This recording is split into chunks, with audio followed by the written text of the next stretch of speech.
Daily Broadside, day 605. I was in the grocery store the other day, and it occurred to me that no one, including the pasta-making people at these factories, have any idea how to discern the difference between thin and angel hair pasta. It does. They don't even look different. Like which one did we decide to do later on? I remember angel hair, a long time ago, but thin just kind of popped out of the air, and they seem to be the same price, and they look identical. Who is it that's going out and getting angel hair versus thin because they just don't want that much pasta? I dare you to find anybody who can blind taste test the difference between cooked angel hair and thin pasta. And why can't you buy like the thick noodles like they have in some restaurants? You just get regular. Your choices are vermicelli, which I don't know what that is. I think that's like thin and angel hair. So there's like 3 versions of it. And then you've got, because I think vermicelli is a spaghetti. And then you got spaghetti, which is just normal. And then you got, the other 3. Right? But the ones that are like, the size of a pinky that you get in some restaurants, that's what I want. Those are good, man. They soak up so much more, more sauce and all. And you can't seem to find those anywhere for whatever reason. Probably because people are too busy trying to figure out which version of the skinny pasta that they want. And Robert De Niro, I think like a year ago, had his 7th child at age 79. He's now 80. He's on the list now of like oldest fathers in history. He's like 20th or something like that.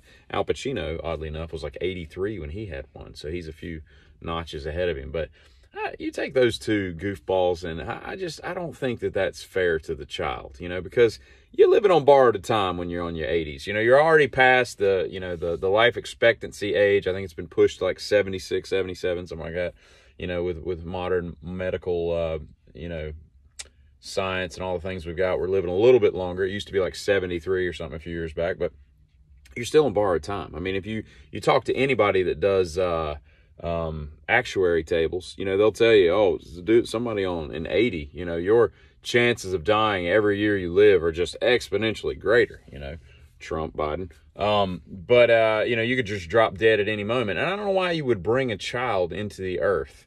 Now granted, they're never going to have to want for anything. They're going to be rich beyond their wildest dreams. But, so you've set them up for success, even though a lot of them fail, even with that kind of advantage in life.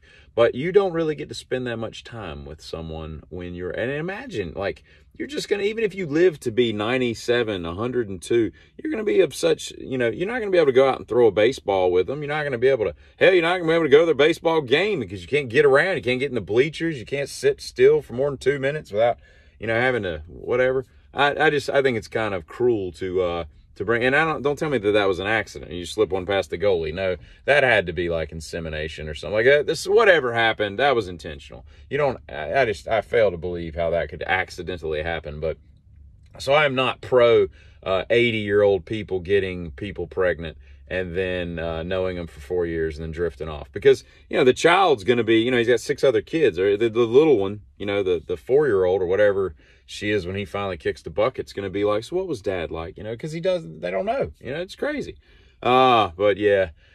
I was driving down the highway just the other day, and off to my right, just probably like 20 yards off the highway, there's just like a complete skeleton, rib cage and everything of what I presume to be a deer that had just been, decimated. They had taken everything off of it. I assume, coyotes, foxes, all kinds of things, wolves even, whatever would eat a deer on the side of the highway and not be scared by the cars going by at 82 miles an hour, the same age almost as Al Pacino having children.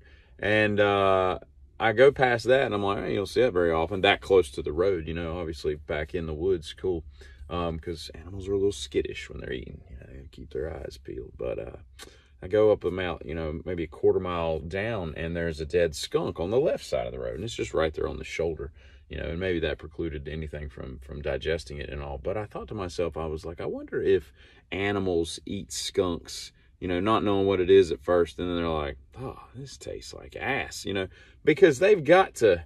Now, granted, they eat some pretty disgusting things, and maybe rotted meat is up there with a skunk. But if you combine skunk smell with the rotted skunk carcass, that just can't be appetizing. It boggles my mind that animals eat the stuff that they eat. You know, a bear can just sit there and just, you know, maul you and just eat your stomach innards without anything cooked.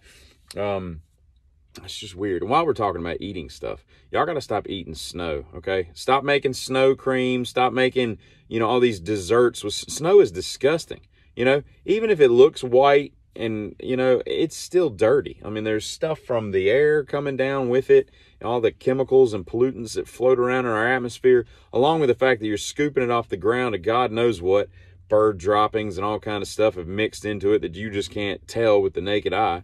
That doesn't make any sense. But more to the point, if you just have to have, you know, snow cream because it's so much better than Bluebell ice cream or Tillamook or whatever strikes your fancy at the old store there, put a bowl out on your deck or something and just capture new fallen snow in a clean bowl instead of scooping it off your deck where people walk and trounce and you know, track stuff through, because that's just disgusting. I mean, if you just like eating dirt and stuff, go out in the yard and just eat dirt, because that's basically what you're doing. You're just eating microscopic levels of it such that you can't see it. Y'all people are disgusting, okay? And snow cream's really not that good. You know, it's just, it's not worth the pollutants that you're putting in your body unknowingly. And lastly, I've gotten to the point where I can't even drink bourbon without, like, what I'll call like bourbon ice, a big square chunk of ice, just one cube, you know. There's something about any other version of ice that just doesn't make it work right, you know. You get one at a restaurant or whatever and it's crushed ice or whatever, it just doesn't have the same effect. I don't know why or when that rolled into my life, but in the last couple of years it's just kind of how it's been. So I've got to constantly be making ice in these little trays, you know, that I got like 2 of them. They'll hold like 12 cubes. And there's nothing worse than you forgot to put more ice in there and then you want to drink and you don't have the proper ice, you know. But it leads me back to, I guess it was just different back in the day when all you had was ice trays. You know, my grandparents had ice trays when I was a kid, and I'd be like, I would never have ice because I'd constantly be forgetting to fill this stuff up. And I don't know what the trick is to those trays, to cracking them and then dumping what you want out of it, because some of them don't just pick out of the little holes. You either crack one, you either take all of them or none of them. I guess you could put them in a bowl, but then they bond together back in the freezer. I don't know what the trick to eating out of ice trays is, but somebody needs to let me know. Kitty.